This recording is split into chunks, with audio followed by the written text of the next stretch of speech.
कहानी सोने की बाली। एक गांव में जमींदार की बेटी थी अंजलि। वह बहुत ही नटखट थी।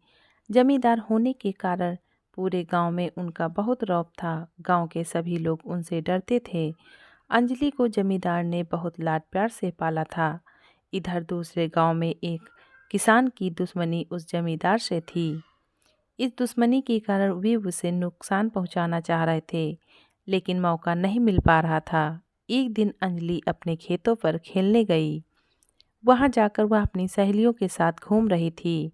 तभी उसकी सोने की बाली गिर जाती है। इसका किसी को पता नहीं चलता। घर आकर जब सब देखते हैं कि अंजलि के एक कान में बाली है, तो जमींदार के आदमी बाली ढूंढने के लिए निकल जाते हैं।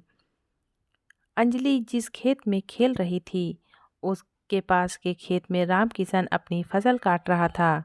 जमींदार के आदमी उससे बाली के बारे में पूछते हैं। वो मना कर देता है, लेकिन उस पर शक होने के कारण वे उसे उठाकर जमींदार के सामने ले जाकर पटक देते हैं। जमींदार: राम किशन, सच बता, सोने की बाली कहाँ है? बात कीमत की नहीं है, लेकिन वो मेरी बेटी की बाली है। उसके लिए मैं पूरे गांव में आग लगा दूंगा। राम किशन: मालिक, मैंने तो बिटिया को खेलते भी नहीं देखा। मैं तो बहुत बाद में खेत पर आया था। उस समय वहाँ कोई नहीं था। जमींदार को उसकी बात पर विश्वास नहीं होता। वो उसे मारने की सजा देता है। जमींदार के आदमी उसे मारते हैं। जब वे मारते मारते थक जाते हैं, तो उसे उसके घर के सामने फेंक आते हैं। अगले दिन यह बात पूरे गांव में फैल जाती है। गांव वाले सोचते हैं कि न जाने जमींदार अब क्या करेगा। तभी जमींदार के आदमी वहां आ जाते हैं। आदमी जिसने भी सोने की बाली ली है, वह अपने आप हमारे सामने आ जाए। अगर हमने ढूंढा तो उसका मरना पक्का है। सारा गांव सोने की बाली ढूंढने लगता है, लेकिन वह नहीं मिलती। इससे जमींदार बहुत गुस्सा हो जाता है। वह गांव वालों के साथ बहुत बुरा व्यवहार करने लगता है।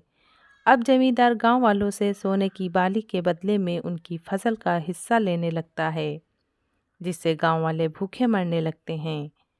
उसी गांव में रहने वाले राम किशन, जिसे जमींदार के गुंडों ने मारा था, उसका लड़का एक दिन खेत में जा रहा था, तो वह उसे बाली पड़ी दिखाई देती है। वह अपने घर आकर बाली राम किशन को दिखाता है।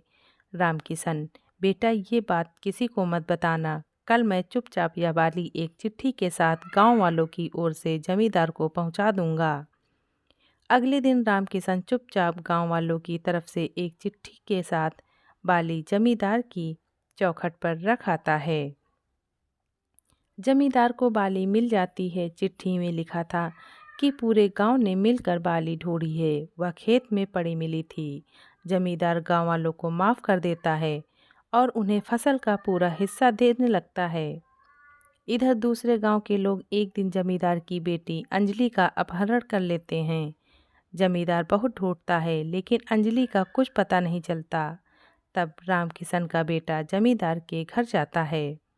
सुरेश, मैं तुम्हारी बेटी का पता जानता हूँ, लेकिन पहले तुम्हें मेरे पिता से माफ़ी मांगनी होगी, क्योंकि उन्होंने सोने की बाली नहीं चुराई थी। जमींदार: ठीक है, अपने पिता को बुलाकर लाओ, मैं उनसे माफ़ी मांग लूँगा।